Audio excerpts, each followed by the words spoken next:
안녕하십니까. 전종희 목사입니다. 5월 24일 금요일 매일 성경 묵상입니다.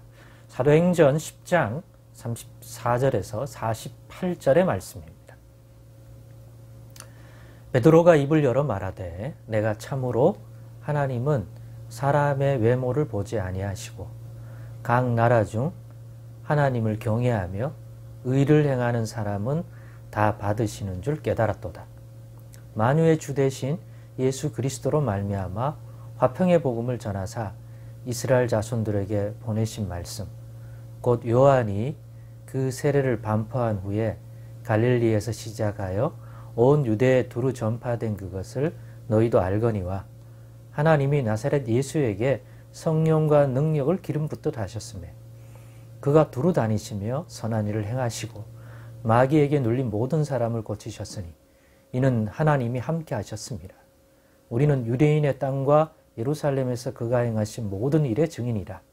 그를 그들이 나무에 달아 죽였으나 하나님이 사흘 만에 다시 살리사 나타내시되 모든 백성에게 하신 것이 아니요 오직 미리 택하신 증인 곧 죽은 자 가운데서 부활하신 후 그를 모시고 음식을 먹은 우리에게 하신 것이라. 우리에게 명하사 백성에게 전도하되 하나님이 살아있는 자와 죽은 자의 재판장으로 정하신 자가 곧 이 사람인 것을 증언하게 하셨고 그에 대하여 모든 선지자도 증언하되 그를 믿는 사람들이 다 그의 이름을 힘입어 죄 사함을 받는다 하였느니라. 베드로가 이 말을 할 때에 성령이 말씀 듣는 모든 사람에게 내려오시니 베드로와 함께 온 할례 받은 신자들이 이방인들에게도 성령 부어주심으로 말미암아 놀라니 이는 방언을 말하며 하나님 높임을 들음이러라. 이에 베드로가 이르되 이 사람들이 우리와 같이 성령을 받았으니 누가 능히 물로 세례 베품을 금하리요 하고 명하여 예수 그리스도의 이름으로 세례를 베풀라 하니라. 그들이 베드로에게 며칠 더 머물기를 청하니라. 아멘. 네, 오늘은 고넬료와의 만남을 통해 베드로가 깨달은 것은 이라는 제목으로 묵상 나눔을 갖겠습니다. 더 정확히 전달하고자 하는 이 제목을 통해서 전달하고자 하는 것은 사실은 더 정확히 얘기하자면 고넬료와 이 베드로 사도와의 만남을 통해 하나님이 깨닫게 하신 것일 것입니다. 베드로에게 깨닫게 하신 것이지만 이것을 성경이 기록함으로써 이 사건을 우리처럼 후대의 사람들도 보면서 베드로가 베드로를 통해 깨닫게 하신 것들을 우리도 깨닫게 하시려는 것이다. 또는 깨달아야 할 것이다 하는 의미로서 이 제목을 삼고 또 묵상 나눔을 가지려고 합니다. 그러면 베드로가 깨달았다고 하는 것이 뭡니까? 본문 34절로 35절이 베드로의 고백 속에서 그 내용이 나타나지 않습니까? 베드로가 입을 열어 말하되 내가 참으로 하나님은 사람의 외모를 보지 아니하시고 각 나라 중 하나님을 경외하며 의를 행하는 사람은 다 받으시는 줄 깨달았도다 라가 그것입니다. 그렇습니다. 하나님이 어떤 인생을 구원하고 그 사람에게 영원한 생명을 주고 또 하나님의 백성으로서 받아주시고 그의 허물과 죄를 씻겨주시는 이런 은혜, 하나님의 이 복된 손길을 주고 싶어하는 그러한 인생은 누구인가? 라고 했을 때 누구에게 하나님이 그런 은혜를 베푸시는가? 라고 했을 때 하나님은 사람의 겉으로 드러난 외모를 보고 판단하지 않는다. 그럼 무엇을 보고 하나님이 그런 은혜 주시기를 기뻐하는 인생이라고 보시는가? 라고 할 때 적어도 베드로 사도는 이 고백 속에서 두 가지를 얘기한 거죠. 하나는 하나님을 경외하는 중심을 가져. 단지 종교인이냐 이것이 아니라 하나님을 경외한다. 인격적으로. 그 다음에 의를 행한다. 불의와 불법과 탐심과 정욕 이런 것이 아니라 옳음, 하나님 앞에서 하나님을 경외하고 이 세상을 지으신 하나님이 볼 때 옳다 하실 그 의에 대하여 관심이 있고 그것들을 행하려 하는 사람들은 하나님이 주목해서 보시고 또 그런 인생을 구원하시기를 기뻐하신다는 것들을 이번에 깨달았다는 거죠. 고넬료를 보면서. 그렇습니다. 중요한 것은 그렇기 때문에 유대인이냐 이방인이냐와 같이 겉으로 드러나 있는 어떤 외형적인 것들이 아니다는 거죠. 그 사람이 하나님을 경외하고 의를 행하는 그러한 삶을 살기를 소망하는 자라면 하나님께서 주목해 보시고 귀하게 여기시고 때가 돼서 이 사람에게 이런 예수 그리스도의 복음을 듣게 해주시고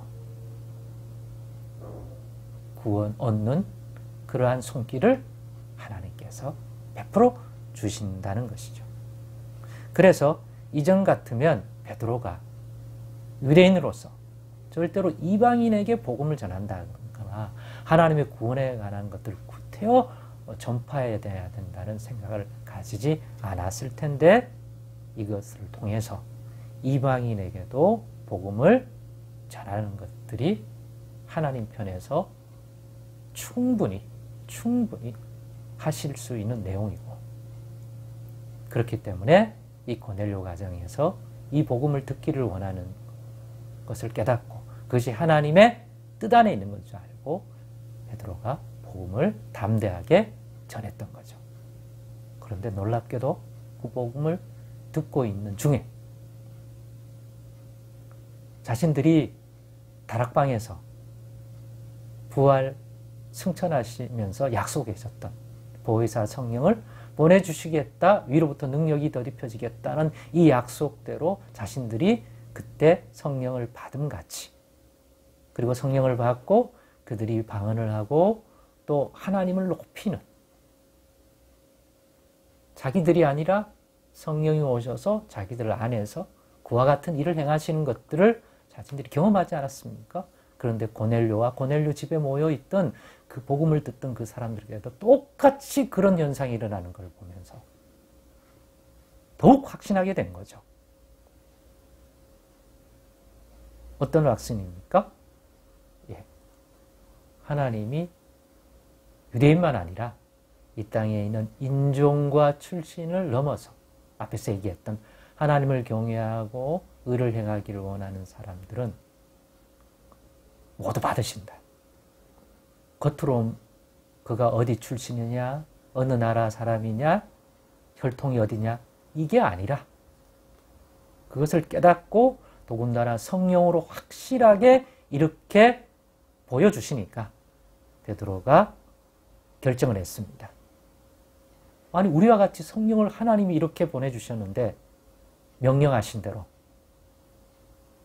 성부와 성자와 성령의 이름으로 곧 예수 그리스도의 이름으로 세례를 안 해줄 수가 없다. 그렇게 하셔서 하나님이 이루한 의를 이룸으로써 이 사람이 이제는 하나님의 백성이 되고 하나님이 받으시는 자가 되고 그리스도인이 되면 어떤 걸림돌도 없다는 거죠. 그가 이방이라는 것들이 더 이상 걸림일 수 없다는 거죠.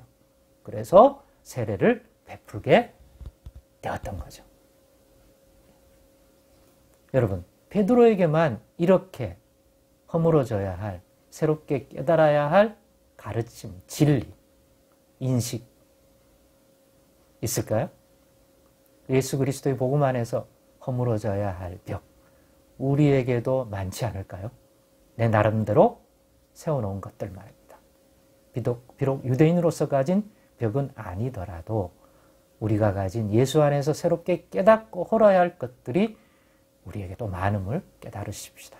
그것을 기도 제목으로 삼아서 하나님 우리에게도 그것들이 허물어져서 정말로 새로운 정체성, 하나됨을 이루는 하나님 나라를 더 온전히 깨달아가는 그래야 더 풍성히 나도 누릴 뿐만 아니라 더 많은 사람과 이 예수의 생명과 구원에 관한 것들을 나눌 수 있는 더 풍성한 믿음의 삶이 되게 하시도록 되도록 그런 깨달아져야 할 것들을 기도 제목으로 삼아서 꼭 깨닫게 하시고 허물어지게 하셔서 또 풍성하고 복된 믿음의 삶을 우리 모두가 오늘 우리 시대에도 경험할 수 있고 또 누리는 저의 분 되시기를 원합니다.